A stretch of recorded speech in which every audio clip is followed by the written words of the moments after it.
Tolong mbaknya agak geser ke sini lagi, geser ke sini. Yang tidak sedang menekung maju sini. Ibunya dari Sidoarjo ya, maju sini. Sekiranya saya bisa melihat. Masnya agak geser ke sana mas ya, geser ke sana.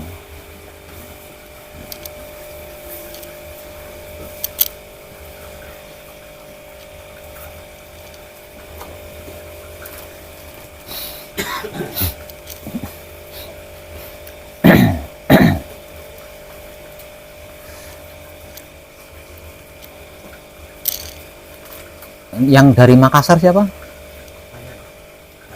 Fajar dari Makassar, Sulawesi.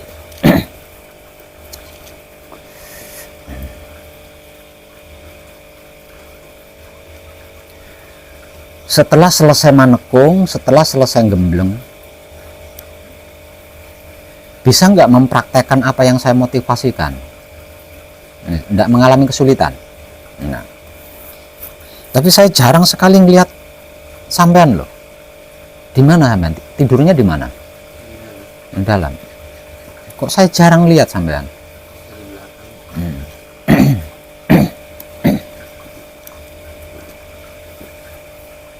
Selagi panjenengan masih diberi kesempatan dan waktu untuk tetap ada di sini sama Romo ya, maka gunakan seluruh waktumu hanya untuk memaksimalkan laku suci menuju kelanggengan atau keabadian.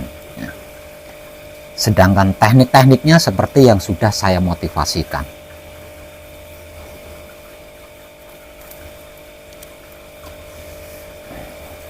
Berarti paham?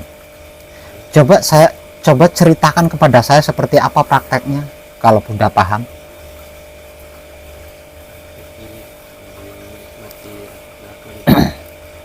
Iya, itu dimulai dari kapan itu?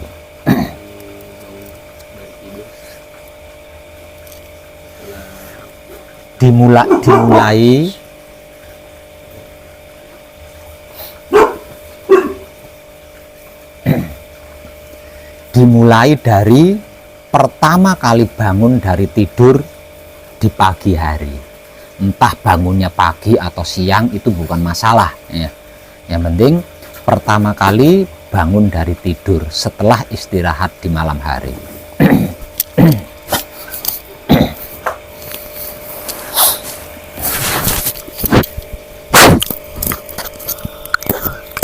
Selesai melakukan patrap samadhi, mijil toto lenggah,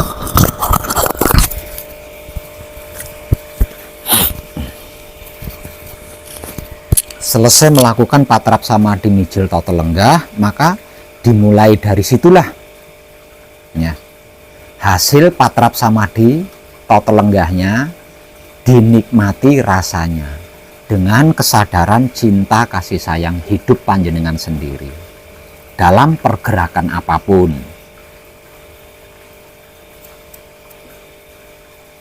Lah nanti di dalam perjalanannya, kalau mengalami putus kesadarannya, maka lakukan palungguh panutup berulang-ulang kali sampai ketemu lagi rasanya.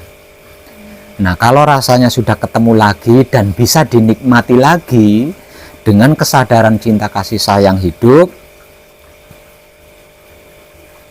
lanjutkan menikmati rasanya kelakuannya sendiri dengan kesadaran cinta kasih sayang hidup, begitu terus. Lah nanti kalau putus lagi atau ketika mengalami putus kesadaran dan melakukan patrap palungguh panutup, kok tidak bisa menemukan rasa yang dinikmati tadi hilang, putus kan? Putus berarti rasa yang dinikmati tadi kan hilang. Nah, ketika melakukan palungguh panutup kok tidak menemukan lagi rasa tersebut untuk bisa dinikmati. Berarti ada kesalahan di situ, ya. Ada luput di situ. Maka segera lakukan patrap samadhi manunggal jati.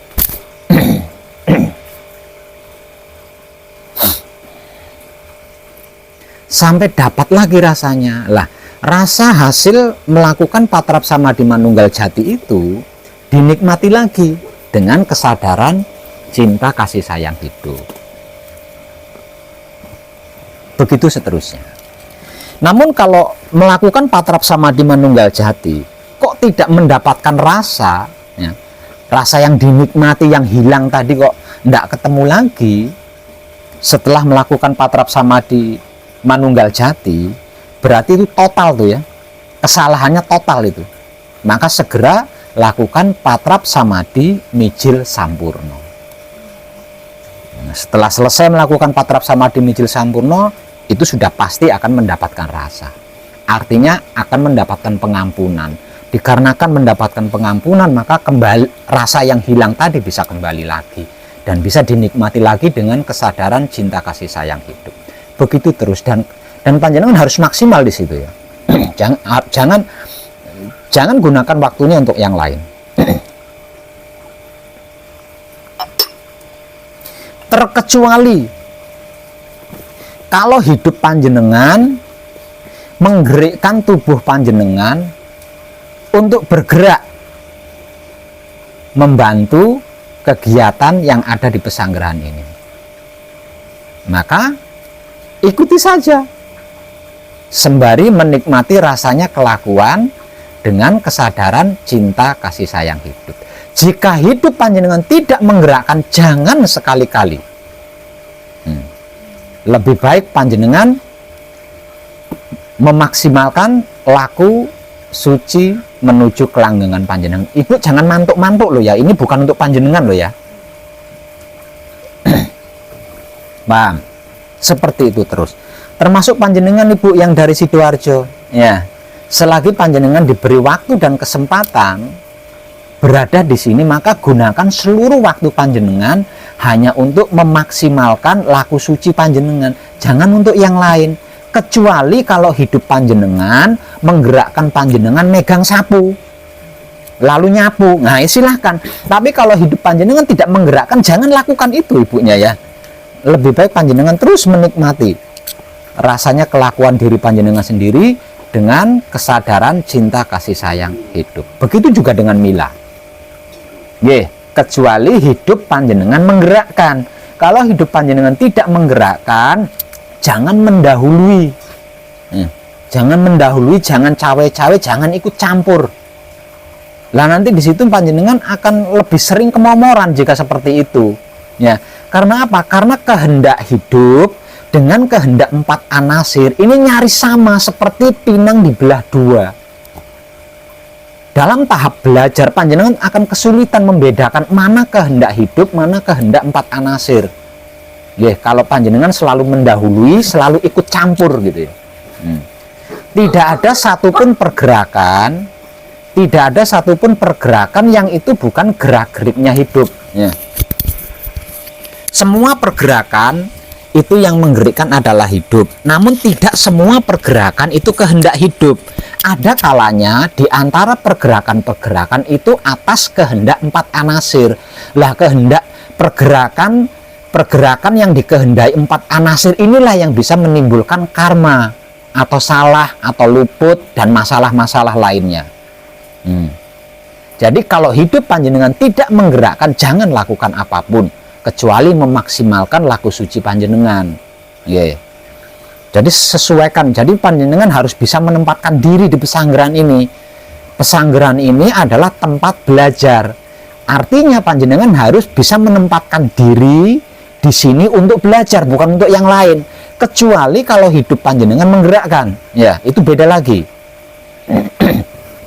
Dan ketika hidup panjenengan menggerakkan untuk ikut membantu kegiatan-kegiatan yang ada di sini, nah silahkan. Tinggal nikmati aja rasanya kelakuannya dengan kesadaran cinta kasih sayang hidup. Jika tidak, jangan lakukan.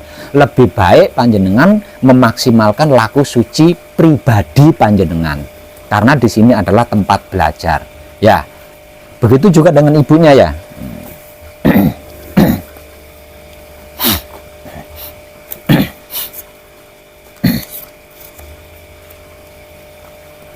tipis sekali ya. Perbedaan antara kehendak 4 anasir dengan kehendak hidup itu tipis sekali.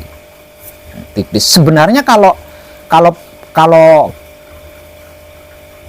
kita bersedia menikmati rasanya kelakuan kita sendiri dengan kesadaran cinta kasih sayang hidup, kita peka, aslinya kita itu punya kepekaan ya. Artinya kita pasti ngerti, kita pasti paham, kita pasti tahu mana kehendak hidup, mana kehendak 4 anasir. Seperti yang sudah teramat sering saya motivasikan, bahwa seluruh kehendak hidup, apapun kehendak hidup, bentuk dan model serta macamnya adalah kebaikan. Kalau tidak kebaikan, kalau bukan kebaikan, berarti itu bukan kehendak hidup. Berarti itu bukan kehendak hidup. Artinya, sekalipun hidup menggerakkan, kalau itu bukan kebaikan, bukan kebajikan, berarti kan bukan kehendak hidup. Nah, jangan ikuti. Nah, jangan ikuti. Misal contoh, melamun menyendiri, itu juga digerakkan oleh hidup kan. Namun melamun menyendiri itu akan menciptakan potensi negatif ya, potensi negatif. Artinya berarti itu kehendak 4 anasir. Lah itu jangan kau ikuti itu, jangan kau ikuti itu. Misal contoh lagi, masuk ke toilet, digerakkan oleh hidup untuk masuk ke toilet, entah itu buang air kecil atau buang air besar atau mandi, atau hanya sebatas cuci kaki atau cuci muka. Mengetahui di dalam toilet baknya kosong atau lantai toilet kotor, panjenengan tidak peduli, ada rasa dan perasaan tidak peduli di situ ya. Berarti walaupun itu digerakkan oleh hidup, berarti itu bukan kehendak hidup ya, itu kehendak anasir. Karena apa? Karena mengetahui sesuatu yang tidak tepat, panjenengan tidak peduli, artinya itu kehendak 4 anasir. Nah itu jangan kau ikuti, lawan isi baknya. Kalau lantainya kotor, bersihkan lantainya. Nah itu caranya seperti itu.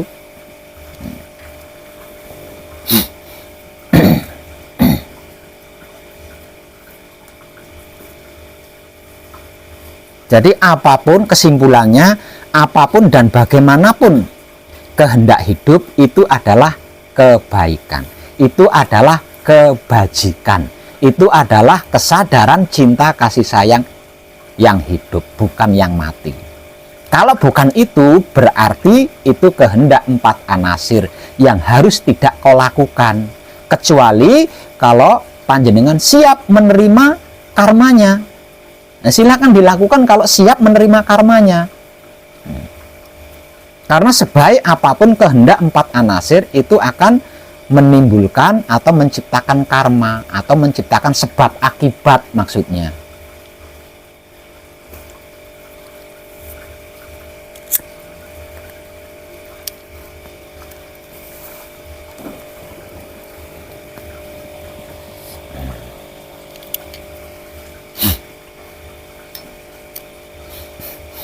Paham ya? Yang dari Sidoarjo paham Bu ya? Ya.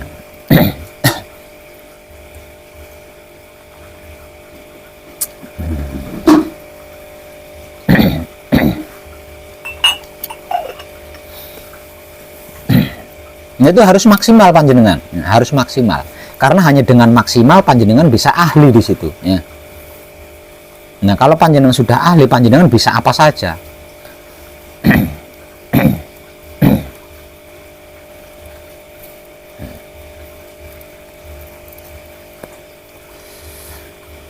Untuk yang dari Purwakarta, ada yang mengalami kesulitan menekungnya? Ada tidak? Tidak ada.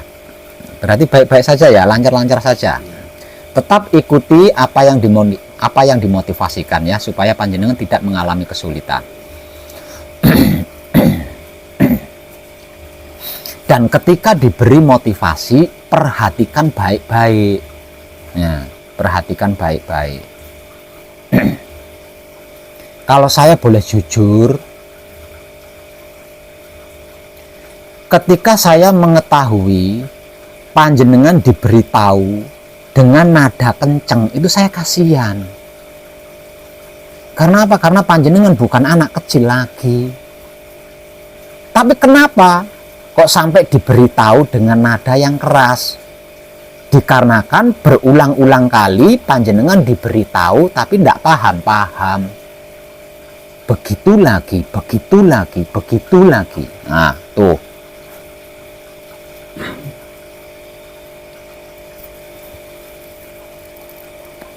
Misal contoh,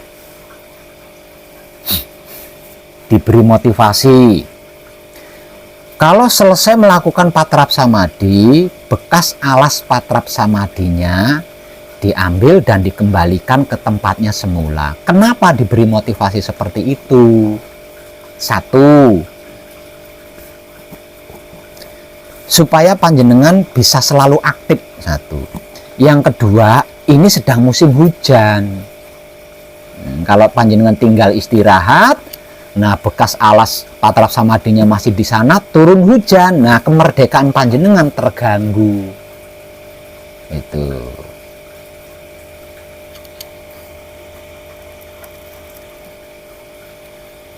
Tapi kenapa pemberitahuan tentang itu sampai berulang-ulang kali? Nah ini, makanya pemberitahuan kedua, ketiga, keempat kalinya nadanya udah kenceng nih.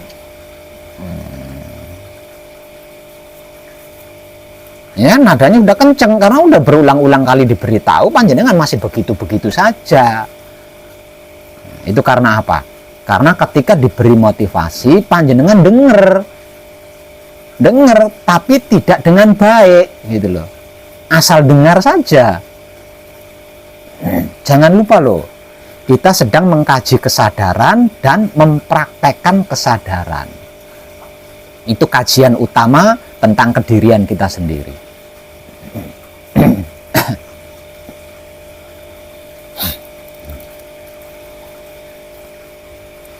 Ini untuk mbak-mbaknya juga ada yang mengalami kesulitan.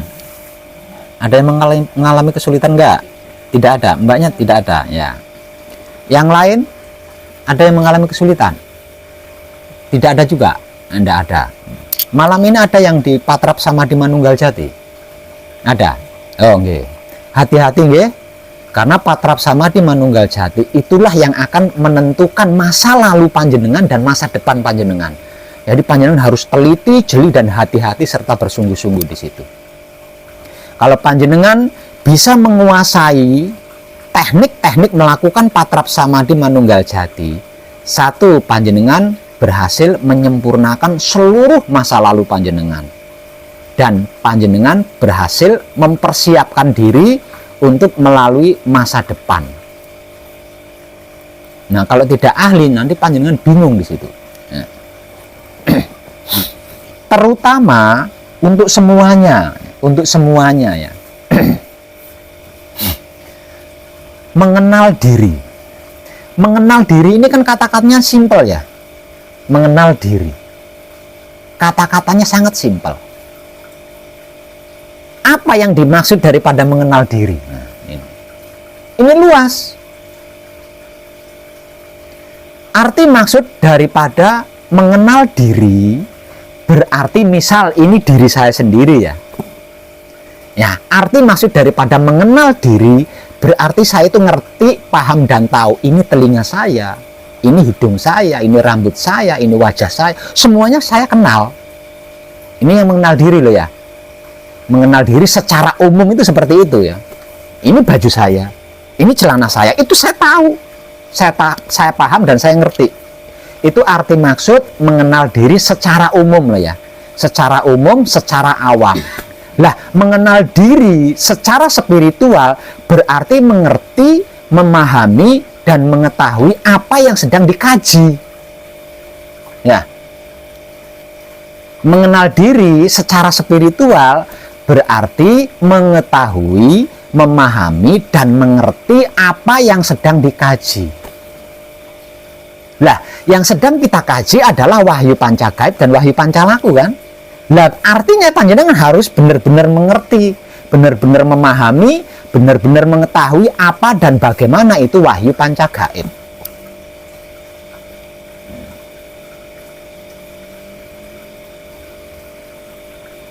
Beberapa contoh diantaranya, oh ini namanya patrap kunci. Nah, ya. Ini namanya patrap kunci. Oh ini namanya patrap paweling. Oh ini namanya patrap palungguh. Oh ini namanya patrap mijil. Oh ini namanya patrap singkir. Ini jenengan ngerti, jenengan paham, jenengan tahu. Nah kalau panjenengan tidak mengerti, tidak paham, tidak, berarti panjenengan belum mengenal diri. Gusti ingkang Maha Suci, kula nyuwun pangapura dumateng Gusti ingkang Maha Suci. Sirolah datolah sipatolah. Kula sejatine satriya. Nyuwun wicaksana, nyuwun panguwasa kangge tumindake satriya sejati. Kula nyuwun kangge hanyirnakake tumindak ingkang luput. Oh, itu bacaan kunci, bukan patrap kunci. Patrap kunci dengan bacaan kunci ini beda. Ini jenengan harus ngerti nih. Disebut mengenal diri berarti panjenengan harus ngerti ini, harus paham ini, harus tahu ini. Soalnya teramat banyak ketika saya menemani mi'raj, perjalanan ruh, dan saya mengatakan lakukan patrap palungguh, bingung yang ditata kakinya. Lakukan patrap palungguh, lakukan patrap palungguh, terus gini, nggak paham lah. Ini berarti bagaimana bisa disebut mengenal diri? Lakukan patrap mijil, tuh. Kalau sampai nggak ngerti, nggak paham, nggak tahu, itu berarti belum mengenal diri. Bisa dihitung dengan jari. Setiap yang sedang manekung atau gembleng berhasil mencapai tahapan keempat dan saya menemani mi'raj, itu bingung. Lakukan patrap palungguh, bingung apa itu patrap palungguh. Nyari-nyari, mikir terus mikir. Berarti belum mengenal diri. Ini panjenengan harus, kan setiap sore diberi motivasi jenengan. Contoh dari saya untuk yang memberi motivasi jenengan loh. Contoh dari saya, lakukan patrap kunci. Nah ini berarti kan patrap kunci. Setelah melakukan patrap kunci, lalu baca bacaan kunci 7 kali berturut-turut. Contoh dari saya, Gusti.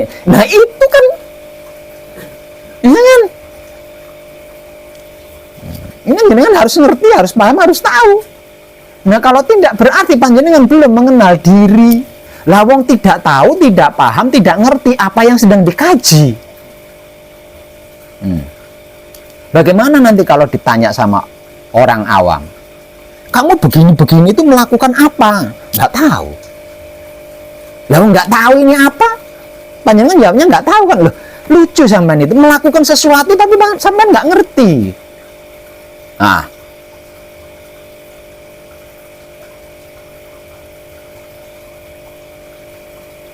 itu sepele kan? Saking sepelenya lolos dari kesadaran panjenengan. Nah kalau panjenengan ngerti, paham, tahu tentang apa dan bagaimana itu wahyu pancagaib, nggak pakai insya Allah, pasti gampang jenengan. Panjenengan mengalami kesulitan ini, itu karena panjenengan belum mengenal apa dan bagaimana itu wahyu pancagaib sebaik mengenal tubuh panjenengan sendiri.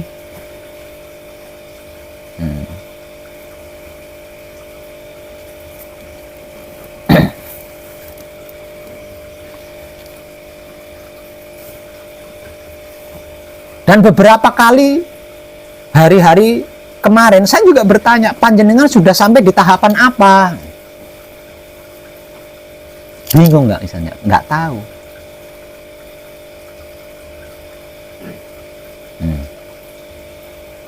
Jadi patrap samadhi yang dilakukan itu dia nggak tahu itu patrap samadhi apa. Apakah patrap samadhi mijil sowan? Apakah patrap samadhi mijil sampurno? Apakah patrap samadhi mijil total? Itu nggak ngerti, nggak paham, nggak tahu. Ya ini kan lucu. Artinya kan belum mengenal dirinya. Padahal setiap sore dimotivasikan, selamat, hari ini panjenengan berhasil naik ke tahapan kedua, yaitu patrap samadhi mijil sampurna. Artinya kan sudah diberitahu tuh tahapannya. Dan ketika ditanya, nah kan lucu gitu loh, sudah diberitahu kok. Kecuali belum diberitahu, panjenengan bingung ketika ditanya. Ingat, kita sedang mengkaji diri, kita sedang mengkaji kesadaran, kita sedang mempraktekkan diri, kita sedang mengkaji diri. Artinya kita harus benar-benar mengenal itu.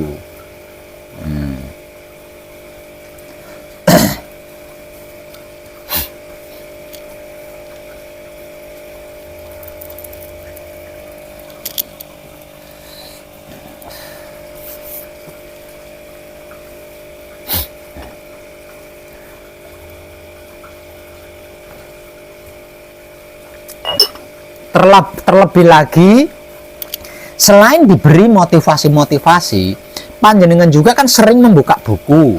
Nah, di buku itu kan ada lakukan patrap kunci, kemudian membaca bacaan kunci. Ini kan di tulisannya ada. Kok bisa sampai enggak tahu itu gimana ceritanya model belajarnya jenengan ini? Unik kan? Nah, dari sini kita bisa mengambil kesimpulan bahwa wahyu panca gaib dan sikap sifatnya wahyu panca gaib itu sendiri, yaitu wahyu pancalaku atau iman, bukanlah hal yang remeh, bukan hal yang sepele. Dikarenakan bukan hal yang remeh, bukan hal yang sepele, dibutuhkan keseriusan, dibutuhkan kesungguhan di situ. Jika tidak, ya itu tadi, walaupun sudah berhari-hari di sini, nggak tahu patrap kunci itu seperti apa, bacaan paweling itu seperti apa, taunya itu ya siji-siji, loro-loro, telu, telono-nono, apa itu, nggak tahu, pokoknya siji-siji, loro, nah ini gawat ini.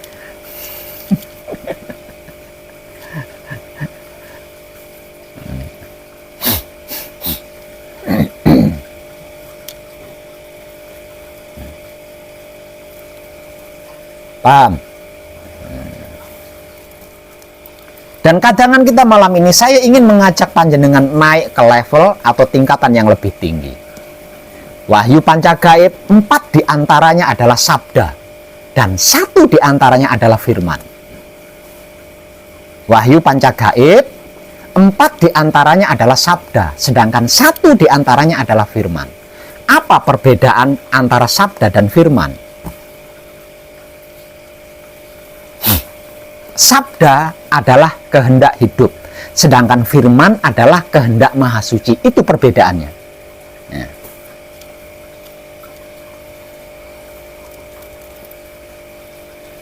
Kehendak hidup untuk dilakukan.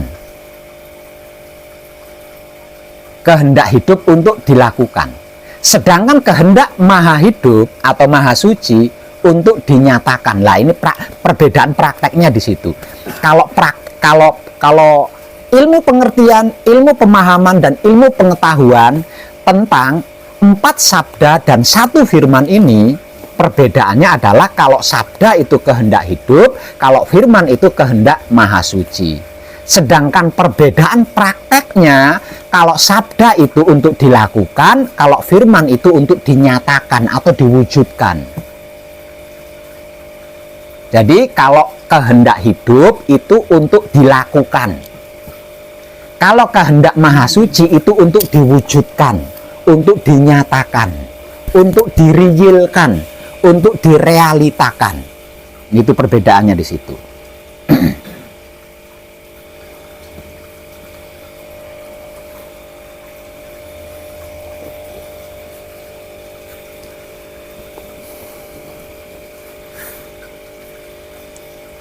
Wahyu panca gaib, 4 diantaranya yang merupakan kehendak hidup adalah kunci. Artinya kunci itu sabdanya hidup. Bacaan kunci itu sabdanya hidup. Yang berarti bacaan kunci itu kehendak hidup. Berarti kehendak hidup yang berupa bacaan kunci ini harus dilakukan. Apa sayang? Apa? Itu video, itu rekaman itu.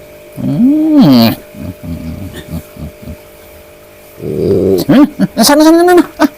Kadangan dulu. Kalau nggak mau diam, sana.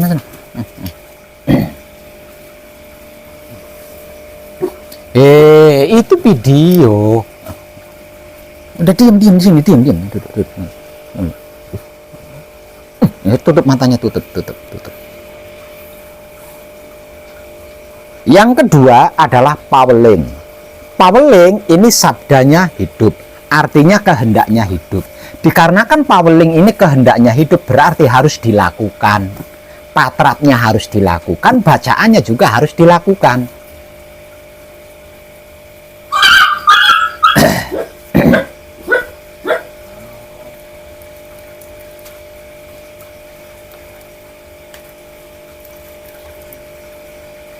Yang ketiga adalah mijil. Mijil itu juga sabdanya hidup, yang berarti kehendak hidup. Artinya patrap mijil dan bacaan mijil ini harus dilakukan. Yang keempat adalah singkir. Singkir juga sabda hidup, yang berarti kehendaknya hidup. Dikarenakan singkir ini adalah sabdanya hidup atau kehendaknya hidup, berarti patrap singkir harus dilakukan, bacaan singkir juga harus dilakukan.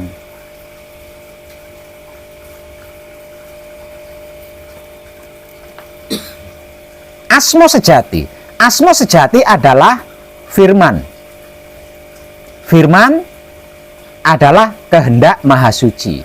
Dikarenakan asmo sejati adalah firman Maha Suci atau kehendak Maha Suci, maka harus dinyatakan, harus diwujudkan, harus diriyilkan, harus direalitakan. Dalam bahasa lakunya disebut harus dimijilkan. Harus dimijilkan. Jadi asmo sejati itu harus dimijilkan, harus dinyatakan. Nah, dengan apa yang sudah saya sampaikan ini, berarti kehendak Maha Suci itu hanya ada satu kan? Tidak banyak kan? Yang banyak itu adalah kehendak hidup. Yang banyak itu kehendak hidup, bukan kehendak Maha Suci. Bukan kehendak Maha Hidup. Kalau kehendak Maha Hidup hanya satu, yaitu asmo sejati. Nah, asmo ini arti maksudnya adalah asale manunggal. Asmo berarti asale manunggal. Kalau diterjemahkan dalam bahasa Indonesianya, asale manunggal berarti mulanya menyatu. Asmo berarti asale manunggal. Dalam bahasa Indonesianya menjadi mulanya menyatu atau awalnya menyatu.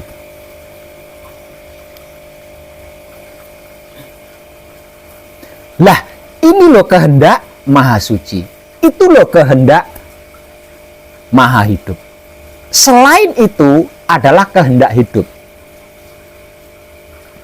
Artinya, dikarenakan manusia hidup itu awalnya menyatu dengan Maha Hidup, mulanya bersatu dengan Maha Suci, maka Maha Suci menghendaki untuk bisa menyatu kembali. Itu kehendak Maha Suci. Nggak ada lain. Kehendaknya itu nggak ada lain. Kalau dalam bahasa sederhananya, kamu berasal dariku, awalnya kamu menyatu denganku, maka kamu harus kembali kepadaku dan menyatu denganku. Itu kalau dibahasakan sederhana seperti itu. Itulah kehendak Maha Suci, itulah kehendak Maha Hidup. Nggak ada kehendak lain. Dikarenakan kehendak Maha Hidup atau Maha Suci ini harus diriyilkan, harus dinyatakan, berarti kita harus tidak bisa tidak. Nggak bisa tidak. harus kembali kepada Maha Suci, harus menjadi satu dengan Maha Suci lagi.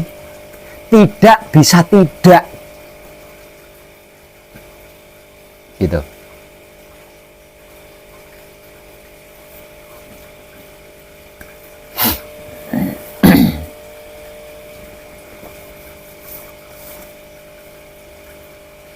Lebih dalam, asma sejati tersabda sebagai konto rupa dan konto warna untuk lelaki, sedangkan untuk perempuan kanti rupi dan kanti warni. Apa itu konto rupa, konto warna, kanti rupi, kanti warni? Konto itu berarti lelaki. Konto itu berarti lelaki. Nah, kalau kanti itu berarti perempuan. Kalau harus diperjelas lagi, konto itu adalah kontol maksudnya. Kalau kanti itu maksudnya itu adalah itil.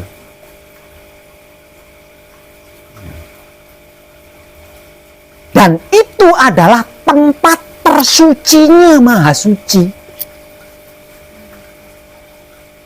Dan itu adalah tempat tersucinya Maha Suci.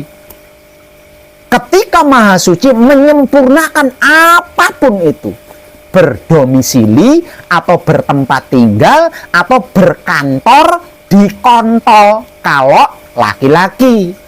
Kalau perempuan berkantor, berdomisili atau bertempat tinggal di ipil. Bisa paham? Ini aslinya bahasanya halus. Kalau saya pakai bahasa halus, ini nggak mudeng. Sehalus apapun artinya ya kontolat sama itil itu tadi. Mau diapain lagi? Loh, memang itu artinya. Kalau menggunakan bahasa ilmunya, jenengan nggak akan paham. Itu maksudnya seperti itu. Artinya kontol untuk lelaki, itil untuk perempuan, ini adalah kehendak Maha Suci. Harus berarti karena kehendak Maha Suci berarti harus dinyatakan, harus diriyilkan, harus diwujudkan, harus dimijilkan. Gitu loh.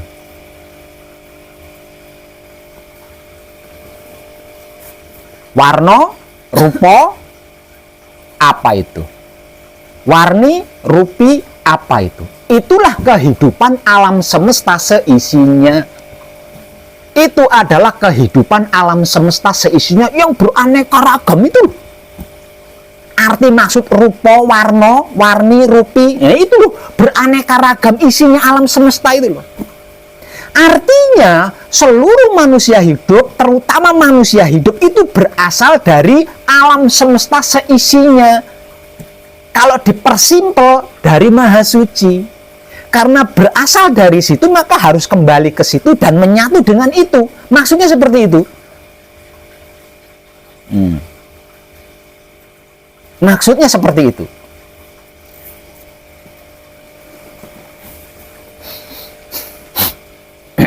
Nah, jadi asma sejati itu bukan nama, juga bukan sebutan, melainkan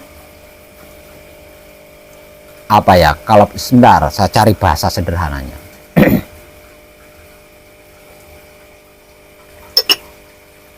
Bukan nama, bukan sebutan, melainkan tanda. Kalau dalam bahasa Jawanya tenger, ya, tenger atau tanda.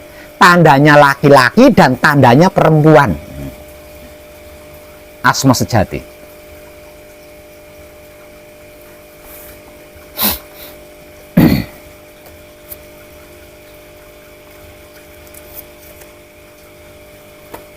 Lah untuk bisa ke situ, untuk bisa itu, kita harus melakukan kehendak hidup. Kehendak hidup hanya ada 4. Kunci, paweling, mijil, dan singkir. Itu kehendak hidup.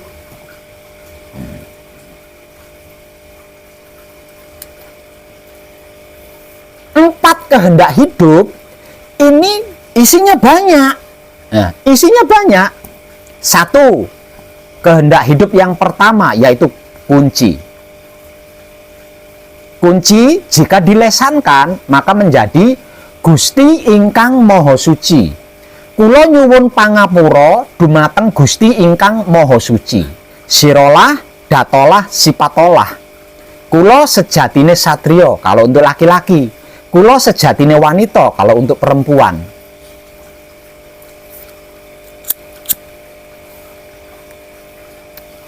Nyuwun wicaksana, nyuwun panguwasa kangge tumindake satrio sejati kalau untuk lelaki. Kangge tumindake wanita sejati kalau untuk perempuan. Kula nyuwun kangge hanyirnaake tumindak ingkang luput. Coba jenengan renungkan, ada berapa kehendak hidup?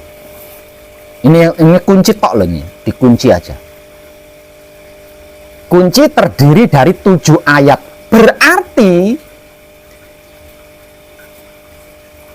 pada kehendak hidup yang pertama itu ada 7 kehendak hidup. Dan itu harus kita lakukan.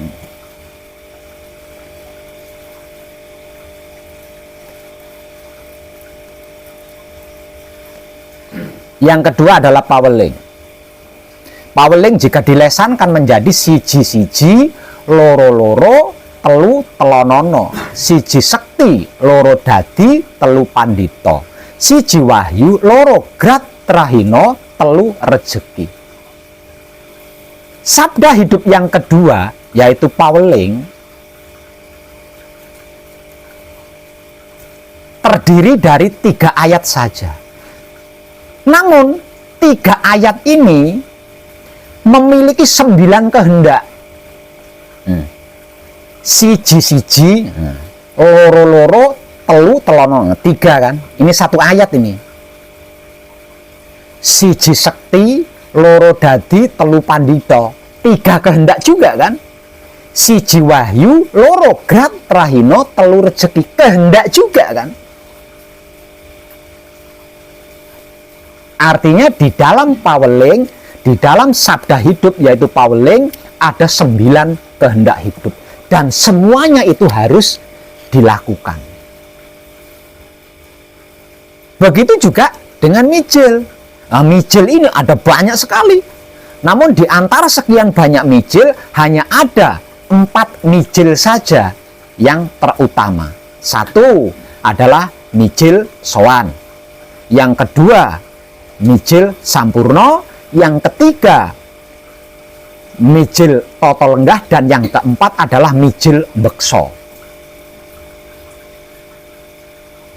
Nah, di setiap mijilnya ini ada beberapa kehendak hidup. Kenapa begitu banyak kehendak hidup? Karena kunci paweling, mijil, dan singkir itu adalah alam semesta seisinya, kehidupan alam semesta seisinya yang terdiri dari miliaran perwujudan. Semuanya itu tercakup atau terkurung di dalam kunci, paweling, mijil, dan singkir.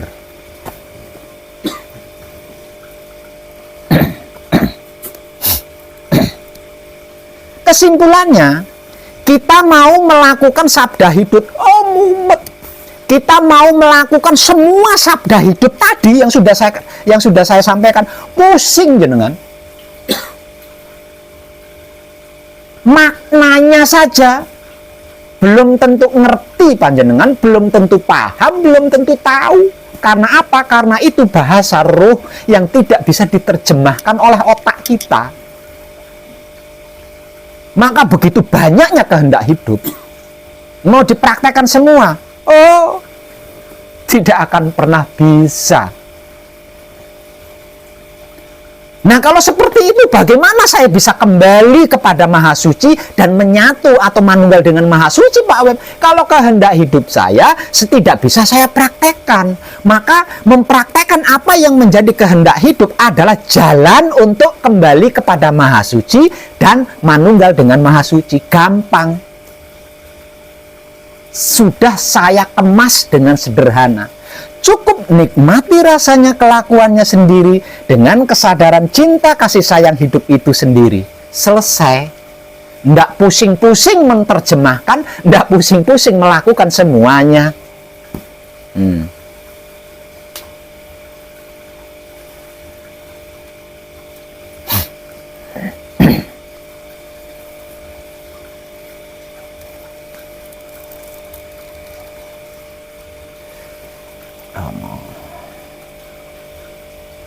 Paham?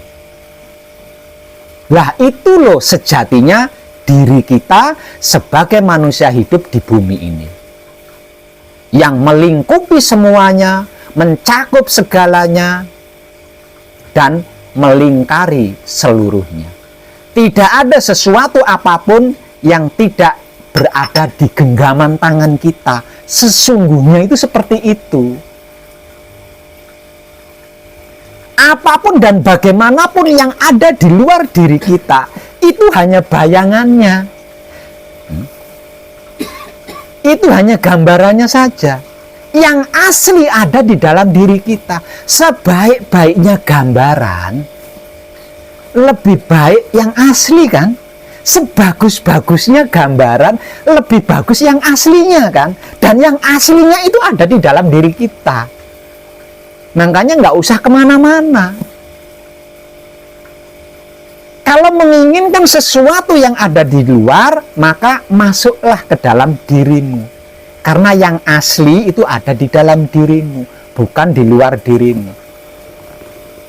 Dan ketika kita masuk ke dalam diri, bayangan yang kau lihat di luar diri itu akan datang.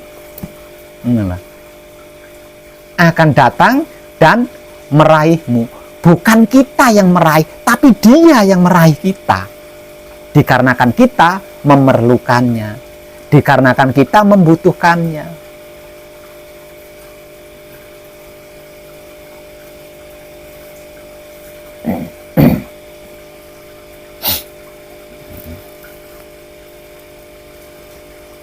Lah kalau sudah seperti itu, masihkah panjenengan mengalami kesulitan untuk mencintai diri panjenengan sendiri? Masihkah panjenengan mencari-cari alasan untuk bisa mengasihi diri panjenengan sendiri?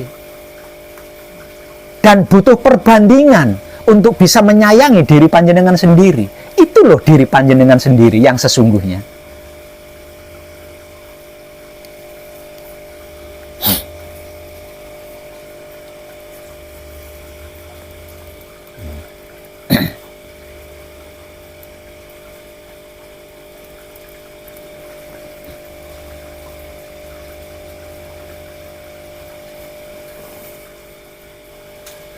Di dalam ilmu makrifat, hal ini disebut sebagai aku mengenal Tuhan melalui Tuhan. Aku mengenal Allah melalui Allah. Maksudnya itu seperti yang sudah saya realkan dari awal tadi. Kalau tidak melalui Tuhan itu sendiri, kita tidak akan bisa kembali kepada Tuhan. Tidak akan bisa manunggal dengan Tuhan. Kalau tidak menggunakan Tuhan itu sendiri. Menggunakan wahyu pancagaib, menggunakan diri kita sendiri, berarti menggunakan Tuhan itu sendiri. Makanya tanpa syarat ritual, neko-neko macam-macam berat-berat, dan tidak ada pajaknya.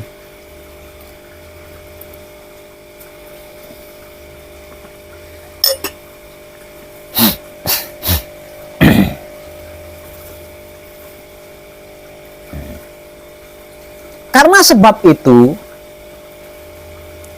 untuk bisa berdomisili di dalamnya, jangan menunggu motivasi. Kalau tidak dimotivasi, belum bergerak. Itu loh diri panjenengan yang sesungguhnya. Diri panjenengan sesungguhnya itu loh. Nah, untuk bisa menempati diri panjenengan sendiri yang sesungguhnya, berdomisili di dalam diri panjenengan sendiri yang sesungguhnya, jangan nunggu ayo patrap baru mau patrap. Kalau tidak ayo patrap, panjenengan heha aja. Tuh.